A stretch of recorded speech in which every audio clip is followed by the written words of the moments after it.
मुलाहिजा फरमाइएगा कि अब तो सोचते हैं कि वो अनजान रहे मुझसे, अब तो सोचते हैं वो अनजान रहे मुझसे, मेरी बातों से, मेरे हालातों से, यहाँ तक कि मेरे जज्बातों से भी। मगर मजबूरियां इस कदर बढ़ गई हैं दिल की, उससे कुछ छुपाया भी नहीं जाता। मगर मजबूरियां इस कदर बढ़ गई हैं दिल की, उससे कुछ छुपाया भी नहीं जाता। अगर इसे इश्क कहते हैं तो मुझे इश्क है इससे।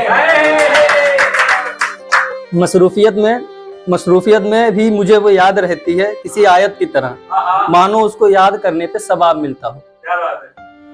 मसरूफियत में भी मुझे वो याद रहती है किसी आयत की तरह, मानो उसे याद करने से सवाब मिलता हो। मैं उसको गुनगुनाता हूँ, मैं उससे बात करता हूँ। अगर इस दीवानगी को इश्क कहते हैं तो मुझे इश्क है।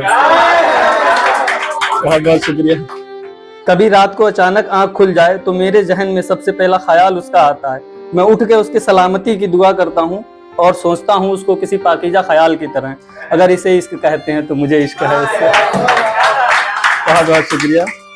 और लास्ट लाइन जरा तवज्जो चाहूँगा। वो मुझसे ना ही मिलती है ना मिलने की बात करती है, वो मुझसे ना ही मिलती है ना मिलने की बात करती है, और मैं खुश भी हूँ उससे सिर्फ बात करके, क्योंकि मुझे इस बात का सब्र है वो मुझे मिलेगी, हमेशा के लिए मेरे साथ रहेगी, चाहे इस दुनिया में या फिर उस दुनिया में। अगर ऐसा सोचना इश्क है तो मुझे इश्क है।